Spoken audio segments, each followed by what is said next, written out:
The wrestling calendar and news cycle are so crazy that at times it can be hard to keep up.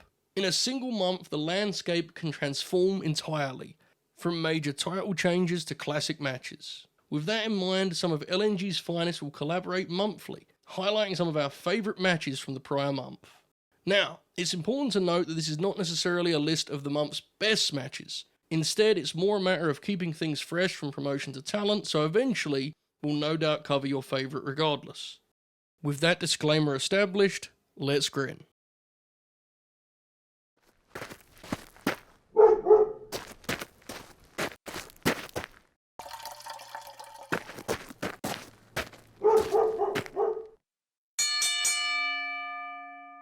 Becky Lynch vs Lyra Valkyria, WWE Money in the Bank. Since returning at WrestleMania, Becky Lynch has silenced any doubts as to whether or not she still belongs. In fact, she's produced her sharpest work in years, meeting Lyra Valkyria head-on for two bruising, physical affairs. Valkyria is not the division's biggest personality, but there's a real charm to her presentation, a likability that's only unlocked by the quality of her work. Inside the ropes, Valkyria is a total throwback, sporting rough edges that at times feel absent from the current TV norm. Lynch's star power has highlighted that, bringing the Intercontinental title to both Backlash and Money in the Bank. The latter is June's hit and in my view the slightly better match, trimming some of the fat and really leaning on an urgency that should shape the program's eventual blow-off. This sequel felt personal, trading in some of Backlash's most complicated bursts for more blunt, thudding action. Clearly, this story isn't finished yet, and with Bayley's return, will be evolving in the coming weeks, but thus far, it's been an incredibly refreshing piece of WWE's women's division. The talent pool is historically stacked, but in terms of direction, it's had far stronger spells, making this program's focus all the more striking. Even when slotted in a completely opposing role, Lynch remains the man in some form or fashion. Mark Briscoe vs. Jon Moxley, AEW Fyter Fest. There's not a pro wrestler in the world quite like Mark Briscoe, and I'm not sure there ever will be. No one has ever been a better mix of slightly weird and off-putting vibes, yet extremely real graps. He's been one of the best wrestlers in the world for quite some time in my eyes, even after an already all-time great tag team career. And then there's Jon Moxley, a once beloved face of the company whose current run is polarizing to say the least. I haven't loved Mox's output as of late, but I was excited to see what he could do against one of my legit best in the world candidates. Mark's work always has an edge and a snap to it that many can't replicate, but Mox does a pretty nice job in this match, matching his physicality here. It's not always the smoothest, but I think that kind of works to the advantage of both guys' vibe and the dynamic at play. Mark gets busted open, and let me tell you, Mark Briscoe, bloody, is a different animal. It's like he unlocks a whole new level of beast once that Crimson Mask comes out. Mox is real nasty and violent in this heat segment, biting and clawing at the gash on Mark's head. But Mark flips out of a back body drop and starts lighting up the champ with his patented redneck kung fu. Speaking of redneck kung fu, you know how wrestlers all make these weird noises when they throw strikes? Well, I don't think anyone makes better wrestler noises than Mark Briscoe. I mean, really, they're unparalleled. The fellows start trading bombs, and good God, you could probably hear Mark's chops on mute. A J Driller attempt gets countered into a lariat, and then Mark does the same to Mox's shot at the Death Rider. Briscoe gets to the top rope, lining up a froggy bow to potentially seal the deal, but falls right into the grips of Mox. Surviving the first set of submissions, Mark's last acts of defiance are a DVD and a J Driller before passing out in the Bulldog choke. Mark's selling in this final stretch is genuinely magnificent, soaked in blood, fighting until his very last breath. All in all, this isn't some instant classic for the history books, but it is a tremendous piece of television wrestling. I sound like Holbert. Yet another fantastic showing from one of the best wrestlers in the world, and of an entire generation, to be honest. Also, my favorite Mox performance in quite some time. Good vibes. Good match. El Desperado vs. Jun Kasai, Death Pain Invitational. The core themes of the feud between El Desperado and Jun Kasai are deeply rooted in life and death, and how sacred one's life is. Before this pairing's second match in 2022, my current match of the decade, El Desperado said that he didn't care whether he lived or died in the ring. After their match, Jun Kasai responded to this comment by saying, "We, pro wrestlers, may not fear death or pain. We accept that every time we step into this ring. But we should be fighting so that we can walk out of the ring with our lives. There's no need to welcome death. Once you understand that, you'll be even stronger." 3 years later, the two meet for their last bout, and it should be of no surprise that I adore this match. It's a beautiful display of the strong emotions that wrestling is capable of inflicting, but more specifically, deathmatch wrestling. On the surface, these two are just brutalizing each other. Light tubes, barbed wire, glass panels, the works.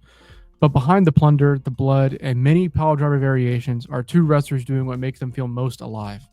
It's a match that values the holy hell, what the fuck did I just see aspect of deathmatch wrestling, while maintaining the signature sadistic romance that these two have.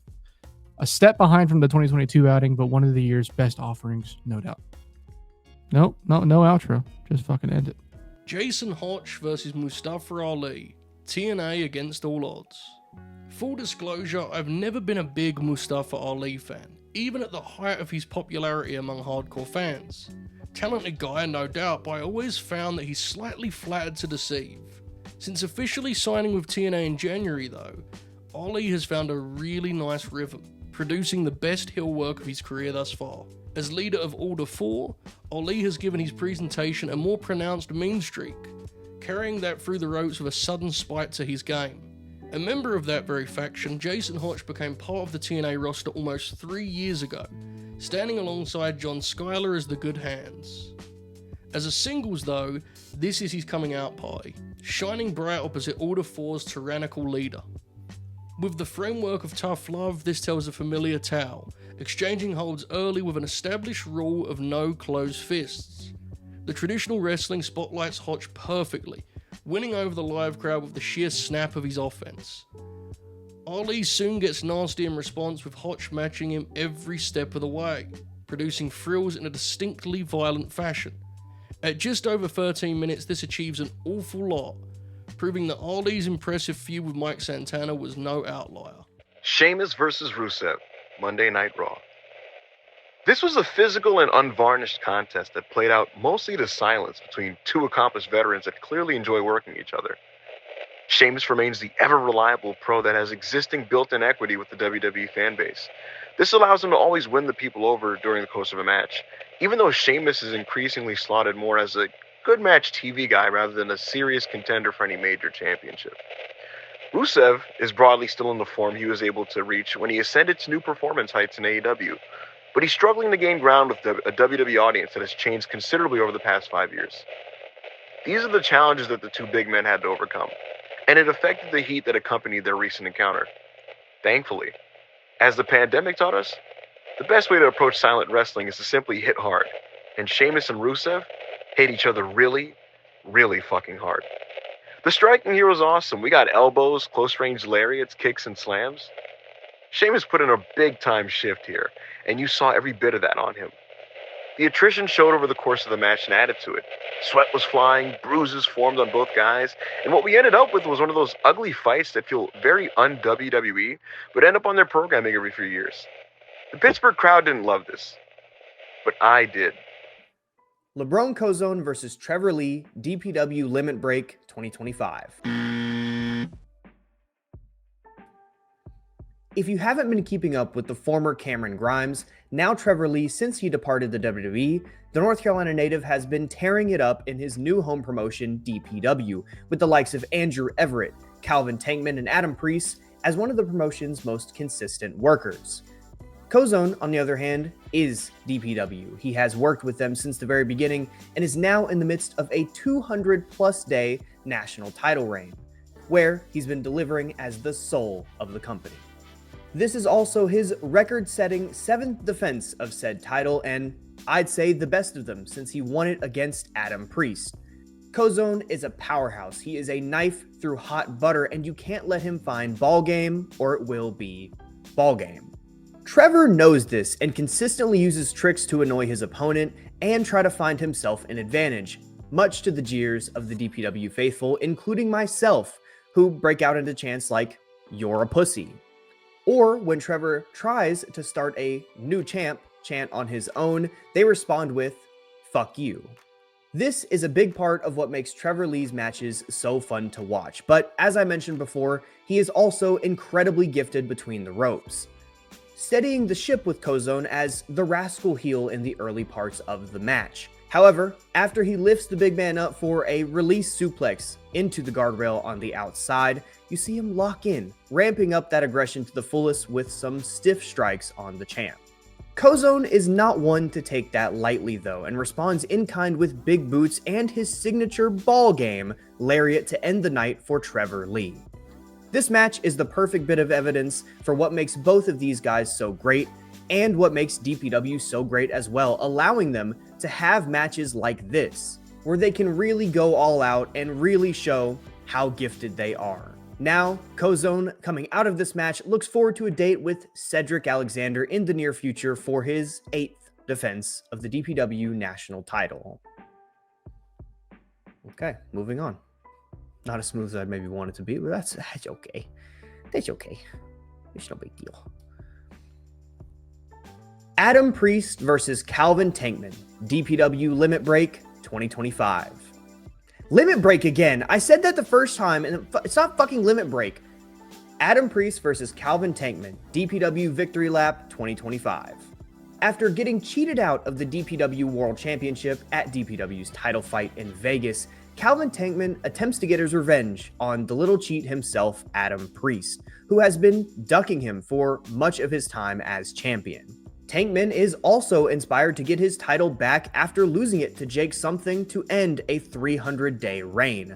And if he's able to do so, he would become the first ever 2-time DPW World Champion. Priest isn't going to let that happen without putting up a fight, however, and in the start of this match, that fight includes a whole lot of ducking and running.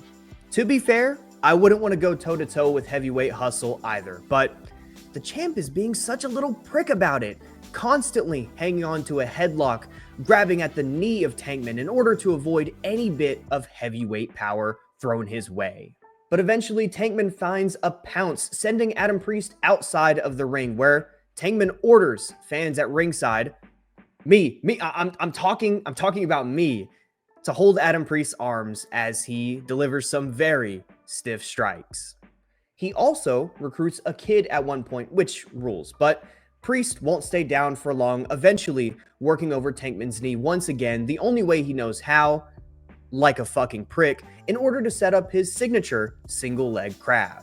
The big man tries to put up a fight the rest of the way, but eventually, after putting up all the fight he can, he succumbs to said submission even after actually avoiding some interference from Trevor Lee, who has become friends with Adam Priest over the last few months, and Adam Priest remains DPW World Champion. However long he remains in that top spot is yet to be determined, especially with Jake Something coming for his title, revenge for his title, sooner rather than later. But one thing is for sure, and you see it perfectly in this match here, Adam Priest is the best wrestler on the indies, and you should be paying attention to what he's got going on at all times.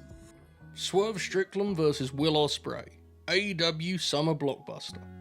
1 year removed from their memorable Forbidden Door main event, Swerve Strickland and Will Ospreay ran it back on AEW's Summer Blockbuster special, leading a 4-hour television block. They put some time in too, going the distance in a 30-minute babyface match that took a few different shapes along the way. Now, I should note that generally, I love this play call. Though I often think your standard TV match goes a little long in 2025, I'm always for top guys going beyond the norm, as I think it adds a ton of colour to the competition part of your presentation. Admittedly, Ospreay and Swerve have a flair for the theatrics that isn't always to my taste, but their dynamics good again outweighed the bad here, taking a clear direction for much of the runtime. That direction included Swerve steering the ship, reverting to the form that had him rapidly climbing the ranks in 2023. Operating with a nasty, vicious edge. Ospreay's shoulder emerges as a target in the process, and they do a nice job of keeping that central down the stretch. Ultimately, this was a matter of advancing Ospreay and Swerve's all-in alliance, but it had more than enough bite to stand alone, meeting the expectations as a worthy Forbidden Door sequel. Sareee for the IWGP Women's Championship, Stardom the Conversion, 21st of June 2025. This match follows their critically acclaimed 30-minute time limit draw that took place at Sareeism Chapter 7 back in March. That match was a #1 contendership for the IWGP Women's Championship, and when Syuri went on to challenge Mayu Iwatani and beat her for that belt, Sareee of course took issue, having never been bested by who she claimed to be the strongest woman in Joshi. This is a battle between the woman who leads God's Eye, the woman chosen by God to bring peace and power to professional wrestling, versus the Sun God, the woman who herself is a deity of Joshi wrestling. And this bout was equally as intense, gritty, desperate, and urgent as their 30-minute classic back in March.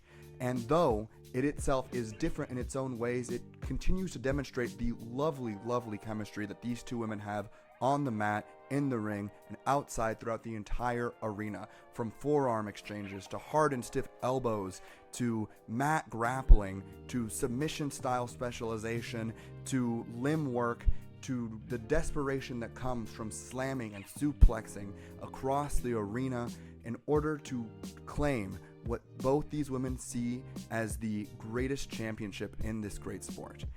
Sareee continues her wonderful, strong Wrestler of the Year case right off the back of another strong year in 2024, and seeks to do the best and the most in 2025 here in Stardom. And with that, Sareee also wants to do more work than she's been able to do. Both women chasing this gold, Sareee over the last year and Syuri chasing gold since she dropped her World of Stardom Championship. This match is what I hope to be the second of only many, many, many matches that these two will have in the future. Their chemistry is excellent. They are some of the strongest strikes, the strongest technique, and the strongest minds you'll see in Joshi Pro Wrestling today, and I hope you check it out.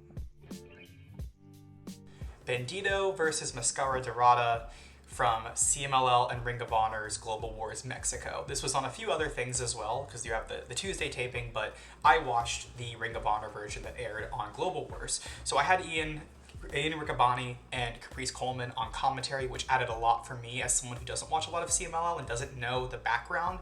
So there's a lot of story things that they added, and I thought that helped a lot for me to enjoy this match.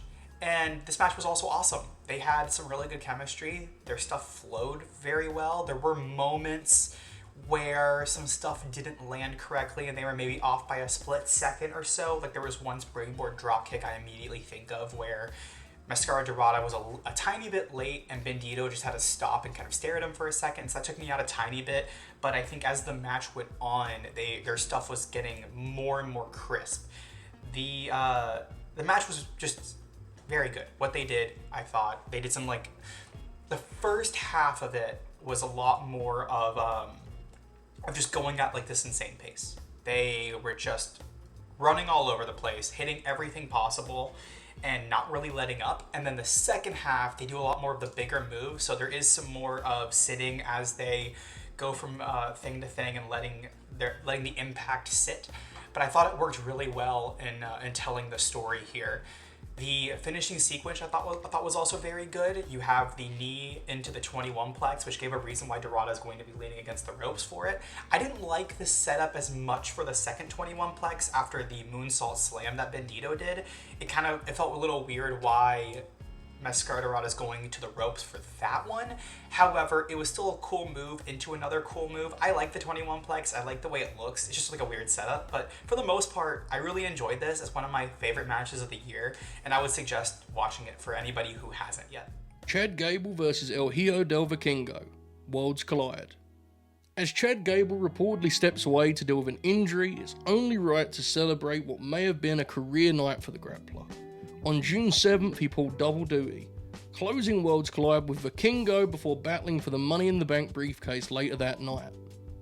The singles bout dominated the headlines, earning Match of the Year buzz, and while it didn't quite climb as high as that for me, it remained an undeniable spectacle, rocking the forum with thrills befitting the show's branding. Even with considerable wear and tear impacting his average performance, Vikingo proved that with the right opponent, he can still be as awe-inspiring as ever.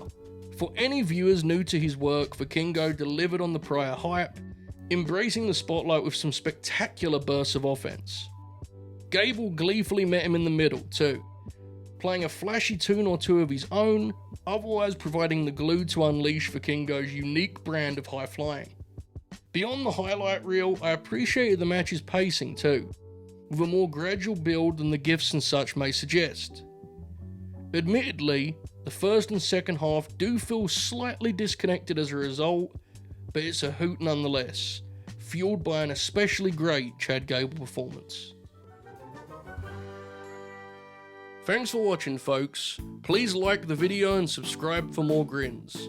To join us live almost daily, head to Late Night Grin, hitting the join button for exclusive watch-alongs, wrestling history lessons, and live Q&As. Keep grinning, folks. All hail.